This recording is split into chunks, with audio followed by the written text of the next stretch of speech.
더불어민주당 이재명 대선 후보는 오늘 선대위에 첫 외부 인사를 영입했습니다.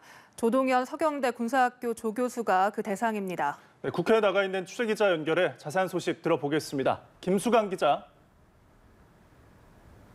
네, 이재명 후보는 오늘 오전 조동현 교수의 영입을 직접 발표했습니다.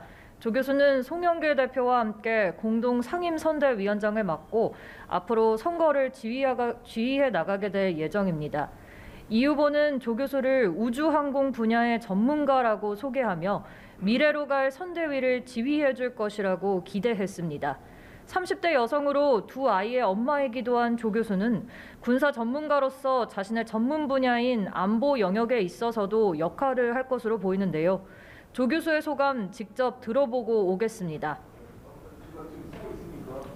저희 이제 자녀들에게도 힘들지 않게, 저희 세대보다는 좀 더 낫게 이렇게 살아가는 방법들, 또 그런 환경들, 또 안정적인 안보 환경을 물려주는 게 제가 생각하는 그 어른의 몫이라고 생각했고, 그게 올바른 방향의 정치고 정책이라고 생각을 합니다.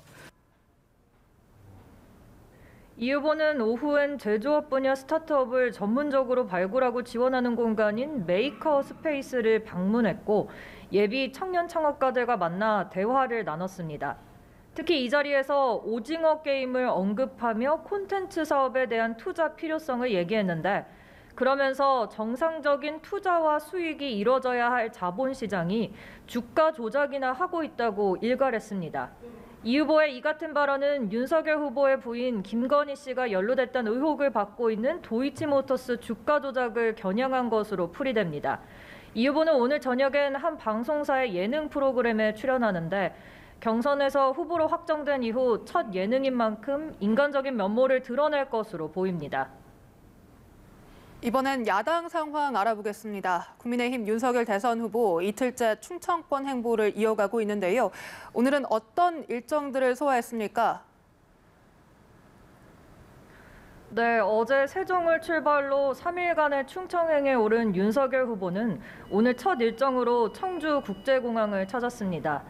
공항에서 지역 주민들과 간담회를 열고 광역철도가 충주를 통과하도록 하고 청주국제공항 역시 지역 거점 공항으로 기능할 수 있도록 인프라 투자를 확대하겠다고 약속했습니다.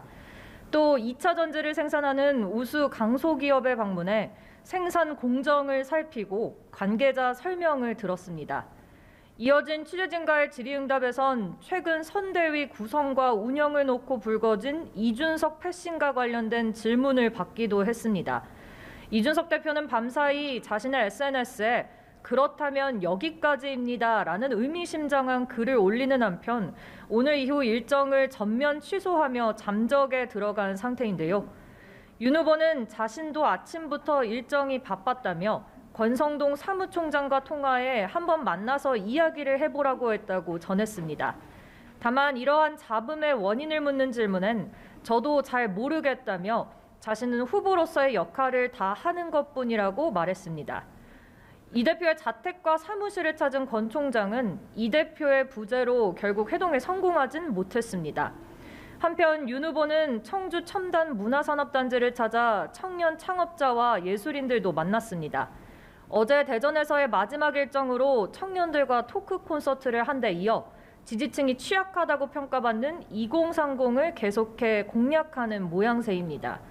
이 밖에 정의당 심상정 후보는 전국민 육아휴직제를 골자로 한 보육정책을 발표했고, 안철수 국민의당 대표는 위드 코로나 정책 대안을 발표하는 한편 코로나 확진자에 대한 재택치료 방침에 대해 무책임하다고 비판했습니다.